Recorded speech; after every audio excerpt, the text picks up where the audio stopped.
Польські перевізники збираються повернутися на кордон з Україною. А ще продовжити свої протести вони хочуть, бо от Варшава поки що не представила законопроєкт, що посилив би перевірки українських перевізників. Тож ці протести фермерів вже теж обговорюють зараз і міністри сільського господарства Європейського Союзу, а саме зараз в Брюсселі. І цікаво, що вже під вікнами, от теж в Брюсселі, поки одні обговорюють ці протести, інші палять шини. І знаєте, мені здається, це вже геть не про Україну. Так от, біля штаб-квартири Європейської комісії, де зараз і відбувається засідання, ось бачимо таке. Зараз на своїх кадрах ви теж все це бачите, поки міністри обговорюють нові, так би мовити, пропозиції Євросоюзу щодо пом'якшення тиску на фермерів, включно з послабленням перевірок ферми, навіть можливістю звільнити малі ферми від дотримання низькоекологічних стандартів. Фермери припаркували понад 100 тракторів і зараз підпалюють шини та навіть кидають гній на дороги у центрі Брюсселю. Бачите, що відбувається, і в свою чергу правоохоронні органи вже навіть встановили колючий дріт біля євроінституцій і зустріли натовп із водометами. І, як відомо, вже станом на цю мить протестувальники вимагають зараз від ЄС радикальних дій щодо цілої низки питань. А це від низки цін у супермаркетах до угод про вільну торгівлю. Також вони хочуть зупинки поточних перемовин щодо укладання торговельної угоди ЄС з групою південноамериканських країн Меркосур. Головними, до речі, членами цієї організації є Аргентина, Бразилія, Парагвай, Уругвай та Венесуела. Я нагадаю, що ось все те, що ми бачимо, ось ці протести фермерів, вони тривають зараз по всій Європі. Зокрема, у Франції, Бельгії, Нідерландах, Греції, Іспанії, Польщі та Італії. Там скрізь влаштовують тижні протестів, вимагаючи від політиків рішучих дій щодо проблем у секторі. Йдеться, як я вже зазначала, про дешевий імпорт, який підриває місцевих виробників, так і про жорсткі екологічні правила ЄС. Принаймні, так кажуть фермери. А ось у відповідь ЄС вже послабив деякі частини так званої «зеленої угоди», тобто своєї флагманської екологічної ініціативи. Також погодився забрати скорочення викидів у сільському господарстві зі своєї кліматичної дорожньої карти до 2040 року. А ще вже скасовано і закон про зменшення використання пестицидів, і норму, яка передбачає, що аграрії мають залишити частину землі під паром.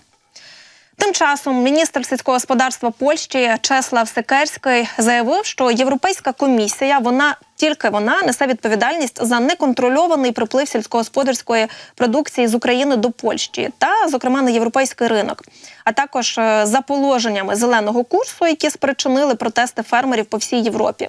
При цьому, знаєте, Секерський зазначив, що положення зеленого курсу потрібно переглянути для надання підтримки аграріям.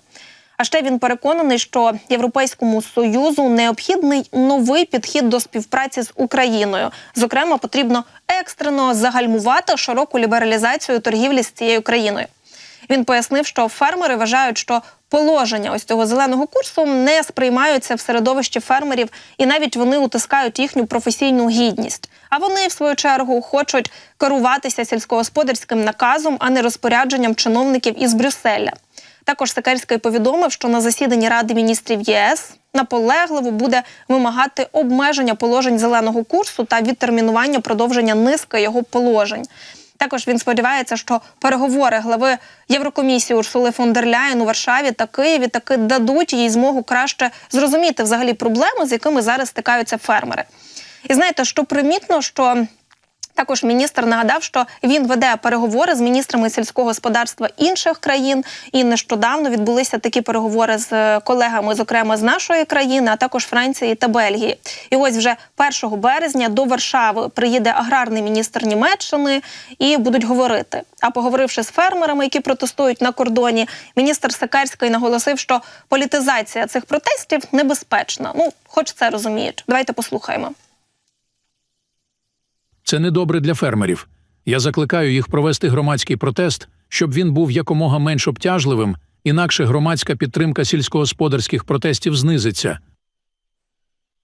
І також Секерський повідомив, що вже 29 лютого в Міністерстві сільського господарства відбудуться переговори з фермерами, будуть про щось говорити, будуть домовлятися, не знаю, чи вдасться домовитися, але точно знаю, що ті фермери, які висипали українське збіжжя на кордоні, вони будуть покарані, тому що перші порушники, які розсипали українське зерно на кордоні з Польщею, вони вже будуть судитися. Вірніше, вони постали перед судом. Про це передає прем'єр-міністр України. І стало відомо, що їм загрожує до 5 років позбавлення волі.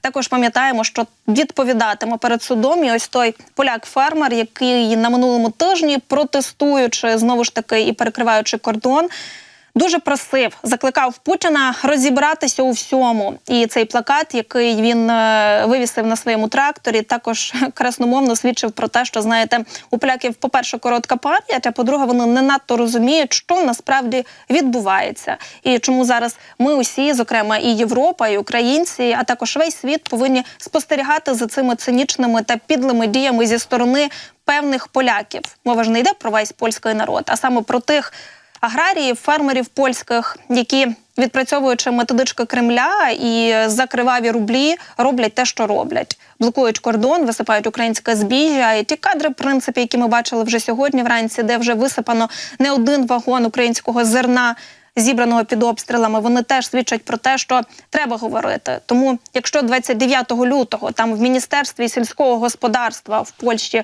вдасться про щось поговорити і домовитися без популізму, це буде непогано, і ми на це всі чекаємо.